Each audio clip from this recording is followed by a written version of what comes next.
Quem foi Osíris? Ele era um deus mitológico no Antigo Egito antes do início do cristianismo? Ou ele era uma pessoa real, um rei do Egito, o deus egípcio? Osíris era originalmente conhecido como um deus agrícola e o deus da fertilidade. Com o tempo, ele substituiu o lugar como governante supremo do panteão egípcio, e ele se tornou conhecido como o deus da vida, após a morte e ressurreição. Ele é associado com ciclos naturais, que incluíam ideias agrícolas, bem como noções sobre o ciclo de vida, morte, renascimento e então remorte. Ele foi morto por seu irmão Sete, cujo nome mais tarde se tornou Satanás no cristianismo. Ele era frequentemente chamado de Senhor do Silêncio ou Principal dos Ocidentais, e em um ponto, durante o período do Império Antigo, de 2686 a 2181 a.C., apareceram representações simbólicas dele se juntando a Ra no céu após sua morte. De acordo com algumas fontes, os cidadãos começaram a adorá-lo durante a Quinta Dinastia, no século 25 a.C. Mas outros autores acreditam que suas origens reais estão na vida e morte de um ser humano real que viveu durante os tempos pré-dinásticos, entre 5.500 a 3.100 a.C., e que ele foi deificado após sua morte. Sejam muito bem-vindos. Meu nome é Fábio Luciano, e venham todos comigo navegar em mais uma fascinante e incrível história.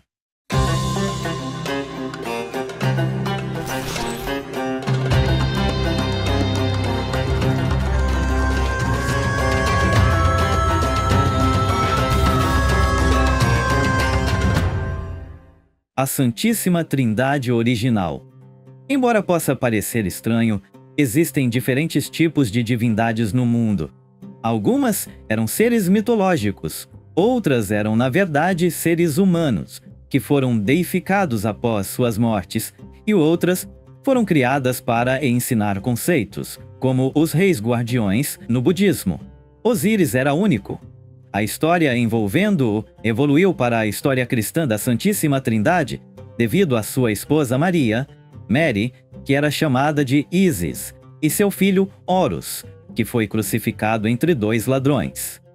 É a história cristã de Issa, normalmente conhecido como Jesus, mas aconteceu milhares de anos antes. Quase tudo o que ocorreu no cristianismo realmente ocorreu na religião egípcia, e a maior parte foi de Osíris, Mary, também conhecida como Ísis, e seu filho Horus. Esta foi a Santíssima Trindade original. Muito sobre a história é complicado, e as pessoas fundem crenças, porque nenhuma fé é independente. O Buda não era budista, ele era hindu, e Issa, mais popularmente conhecido como Jesus, não era cristão. Ele era judeu. Todas as religiões se misturam. É por isso que há elementos do mitraísmo, zoroastrismo e religião egípcia antiga na fé cristã. Não há nada de errado com isso. Há apenas uma verdade, e todas as religiões apontam para o mesmo Deus. Qualquer um que diga que está adorando o Deus errado é politeísta e acredita em vários deuses. Mas todas as religiões do mundo apontam para uma verdade. Então a grande questão é: Osíris era uma pessoa real ou ele foi deificado após sua morte? Com base nos registros históricos exigentes, parece que ele, sua esposa Mary, popularmente conhecida como Ísis, e seu filho Horácio eram na verdade seres humanos e foram deificados após suas mortes. Evidência de Osíris, o homem. Originalmente a história nunca foi escrita. Ela foi transmitida verbalmente. Então, se alguém afirma que Osíris não era uma pessoa real só porque não está escrito no início, então o mesmo pode ser dito sobre Jesus, ou Issa. Há evidências reais? A verdade é que há mais evidências para apoiar a existência de Osíris do que Jesus, e ele aparece em textos históricos. Embora nenhuma evidência de Jesus tenha aparecido antes do Segundo Concílio Ecumênico, aproximadamente 800 anos após sua morte. Isso não é evidência histórica. Assim como um autor do século XXI não poderia ser uma testemunha histórica de algo que aconteceu nos anos 1200. De acordo com a autora Bojana Moisov, em algum momento durante o primeiro período intermediário de 2160 a 2055 a.C., Osíris adquiriu o status de ser o grande juiz dos mortos no outro mundo, que morria no outono e voltava à vida após 3 dias. Durante o Império Médio de 2050 a 1650 a.C., seus direitos de ressurreição passaram a ser celebrados todos os anos em Ábidos em uma peça da paixão que duraria mais de 1000 anos. Os egípcios faziam uso de barcos cerimoniais durante funerais e procissões religiosas simples. Durante a celebração de Osíris, seu barco simbólico partia em Tinis e depois chegava a Abidos, e era seguido por vários barcos menores. Obviamente, cruzando o rio devido às antigas crenças egípcias costumeiras na viagem dos mortos pela vida após a morte, uma vez que o navio atracava em Ábidos, os seguidores diziam: Osíris foi encontrado, e a isso os inimigos de Osíris simbolicamente atacavam seus seguidores. Eles eram então repelidos, e declarações e leituras mágicas eram feitas pedindo a ressurreição de Deus. Seu irmão Sete foi expulso, e os sacerdotes locais colocavam seu caixão simbólico perto de seu túmulo. Além disso, simbolicamente, ele era enterrado, após o que sua morte era lamentada por 3 dias. Os adeptos enterravam figuras de Osíris, que eram feitas de pasta vegetal, milho e outros itens agrícolas devido a tais conexões. Moisov também escreveu o seguinte: à medida que a história egípcia se desenrolava, o culto a Osíris cresceu em popularidade no Reino Médio. Osíris é o grande juiz das almas, que distribui pão e cerveja para almas justificadas. A história que é obviamente espelhada no cristianismo. Todos os anos, na cidade de Ábidos, sua morte e ressurreição, após 3 dias, eram celebradas em uma paixão de Cristo, encenada publicamente chamada Os Mistérios de Osíris. No período do Novo Reino, após a ascensão do culto ao Sol na religião monoteísta, introduzida pelo rei Akhenaton, o culto a Osíris entrou em choque com o culto a Ra, e Osíris se tornou um deus salvador iluminado, um pastor para a imortalidade para pessoas comuns. No primeiro período intermediário de 2160 a 2055 a.C., ele se tornou o deus principal. Seus seguidores se espalharam pelo Mediterrâneo, e à medida que a figura redentora do deus egípcio pairava sobre o mundo antigo, Ísis passou a ser adorada como a Virgem primordial, e seu filho é o Salvador do mundo. Essa história foi repetida mais tarde no cristianismo. Mas a questão ainda permanece: ele era uma pessoa real ou não? Osíris, como uma divindade cujo poder residia principalmente na necrópole de Ábidos, não fez sua primeira aparição oficial até 2450 a.C., por aparição oficial, significando a aparição do nome Osíris como o único título do deus funerário do Egito. Antes desse ponto, o nome Osíris havia aparecido em artefatos funerários, mas ele não estava sozinho. Artefatos pré-dinásticos e dinásticos iniciais exibem um híbrido de 2 nomes, listados como Khentamentiu Osíris, em lugares como o templo escavado no noroeste de Ábidos. Outra variação desse nome era Osíris Vep-Valvet. No entanto, o título anterior era o mais comum. Os primeiros registros mostram Khentamentiu como o único deus funerário do Egito pré-dinástico, tornando Osíris a adição posterior a esse papel. Um sítio na região centro-leste do Delta mostra a dualidade dessas duas divindades quando se trata do reconhecimento do senhor da província de Tiinit também. Isso levanta a questão: de onde veio o nome Osíris? A resposta para isso pode ser encontrada na tradição e nas práticas de tradução de nomes naquela época. Os nomes eram um fator importante na religião egípcia. até mesmo considerados parte da própria alma. Como tal, era comum que figuras importantes na história egípcia tivessem mais de uma variação de seus nomes, sem mencionar os tipos de nomes que eles consideravam usados em vários contextos. Os faraós tradicionalmente tinham até 5 nomes diferentes, todos escritos e traduzidos de forma diferente. Esta não era uma ideia exclusiva dos mortais, pois o deus Sol-Ra tem mais de 75 nomes próprios. Estendendo esta tradição para trás na história até sua origem, é mais do que possível aplicar este sistema a Khentamentiu também. Se correto, isso poderia fazer de Osíris um produto de variação de nome em vez de invenção total ou o nome de um ser humano real. Mais 2 evidências que apoiam o argumento da variação de nome são os nomes e o papel desses 2 deuses funerários.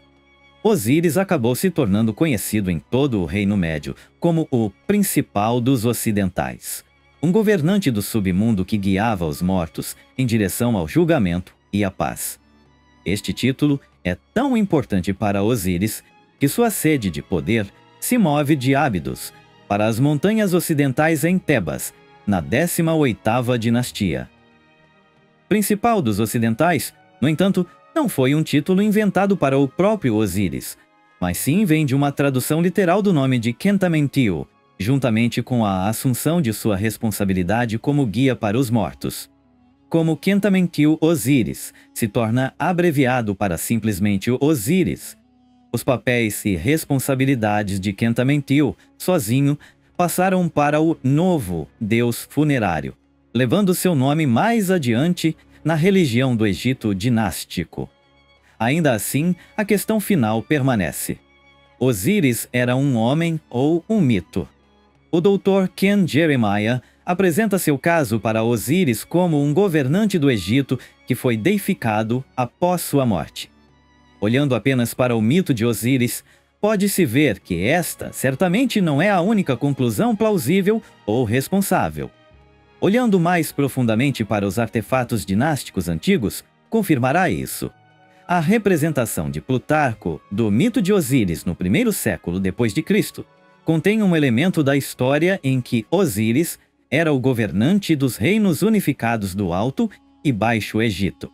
Este mito é problemático por várias razões, principalmente devido à sua longa remoção no tempo do período que descreve. O mito de Osíris passou por constantes mudanças, da 1ª dinastia até a 19ª dinastia, quando Sete I finalmente solidificou o mito em uma narrativa. Antes disso, novos elementos estavam sendo adicionados, juntamente com outros elementos existentes sendo removidos a este mito. Uma dessas adições foi Osíris como governante de um reino mortal e unificado. E esta adição não apareceu até o novo reino. Se isso não fosse prova suficiente, é preciso simplesmente olhar para o cânone dinástico dos faraós. Olhando para os vários cânones de Abedos, Saqqara, Karnak, Ramesseum, ou mesmo a lista mais antiga de reis Turquim, não há referência a um governante com o nome de Osíris, ou qualquer variação entre os dois. Simplificando, não há nenhuma evidência histórica ou arqueológica existente de que Osíris tenha sido um rei do Egito. Em vez disso, de acordo com O'Connor, Osíris parece ser, abre aspas, um produto dos rituais e crenças associados aos reis egípcios do período dinástico inicial e em diante. Fecha aspas. Uma refutação final à alegação do doutor, de que Osíris deveria ser considerado historicamente preciso como Jesus de Nazaré, já que as fontes que documentam ambas as figuras datam de muito depois de sua existência. É que essa analogia simplesmente não funciona. A conversa sobre fontes deve ser esclarecida. Estudiosos bíblicos argumentam que, em vez de relatos de Jesus na Terra não surgirem até 800 anos após sua morte, relatos de testemunhas oculares e narrativas regulares resultaram em narrativas e cartas com referência a Jesus já 20 anos após sua morte. Escritos de Suetônio, Joséfo, Plínio e Trajano contém referências a Jesus ou ramificações do movimento causado pela presença de Jesus. Há também inúmeras cartas de Paulo, que datam de 50 anos da época em que Jesus viveu e morreu, todas as quais corroboram a história de que Jesus era uma pessoa fiel à vida. Quer se acredite ou não que Jesus é o Messias, parece impossível escapar do fato de que Jesus foi um homem real que viveu durante o Império Romano e foi crucificado. Este não é o caso de Osíris. Se Osíris tivesse sido um rei em qualquer ponto da história do Egito, dadas as evidências disponíveis, seria bastante plausível que houvesse um registro sobrevivente de algum tipo, a menos que houvesse o evento improvável de que Osíris tivesse seu nome apagado de todos os cânones existentes em todas as necrópolis e templos em todo o Egito. Não há probabilidade de que Osíris fosse outra coisa senão um rei mitológico do Egito que se originou do deus pré-dinástico Khentamentiu e práticas religiosas subsequentes. Nomes são tudo, especialmente quando se trata do Egito. Ao determinar as origens de um nome tão antigo, é preciso olhar para as fontes mais antigas para orientação. A diferença entre fato e ficção pode ser tão simples quanto confundir coincidência com prova concreta. E, como tal, as fontes primárias devem ser consideradas primeiro. No entanto, com documentos e a história tão antigos, há espaço indiscutível para erro. Torna-se então um desafio para o leitor pesar os fatos e finalmente responder à pergunta: Osíris era um homem ou um mito? Diante de toda essa narrativa, fica a questão que nos intriga até hoje. Osíris foi uma figura histórica, um rei mortal deificado após a morte, ou uma criação mítica que personifica os ciclos de vida, morte e renascimento tão presentes na espiritualidade egípcia? Os relatos são vastos, com diversas versões e interpretações que refletem a complexidade do mundo antigo e o desenvolvimento das crenças ao longo dos séculos. O culto a Osíris, que evoluiu e se popularizou ao ponto de influenciar até o pensamento religioso ocidental, continua a nos fascinar. A verdade, talvez, resida na intersecção entre a história e o mito, onde o real e o simbólico se misturam, perpetuando uma figura que permanece viva na memória da humanidade. Afinal, mesmo milhares de anos após o apogeu do Egito Antigo, a lenda de Osíris inspira debates, reflexões e ainda desperta o mistério em nossos corações. Quer descobrir os reais segredos ocultos da humanidade? Você já se perguntou o que realmente aconteceu no passado mais profundo da nossa história? Os mistérios proibidos da Bíblia, histórias proibidas sobre Jesus Cristo, as intervenções extraterrestres que moldaram nossa existência? No meu e-book, Memórias da Última Origem, As Intervenções Extraterrestres no Passado Oculto da Humanidade, você terá acesso a histórias e detalhes fascinantes que desafiam tudo o que você pensava saber sobre o mundo antigo. Narrativas impressionantes sobre os egípcios e sua conexão cósmica. Descobertas que unem espiritualidade e ciência de maneira transformadora. Prepare-se para expandir sua consciência e explorar verdades além da imaginação. Garanta agora mesmo o seu exemplar por um valor super especial e embarque nessa jornada única. Me diga tudo o que vocês pensam sobre todas estas informações nos comentários. Se ainda não for inscrito no canal, inscreva-se e ative o sininho das notificações para não perder nenhum de nossos próximos vídeos. Um grande abraço a todos vocês e até a nossa próxima e fascinante, incrível história.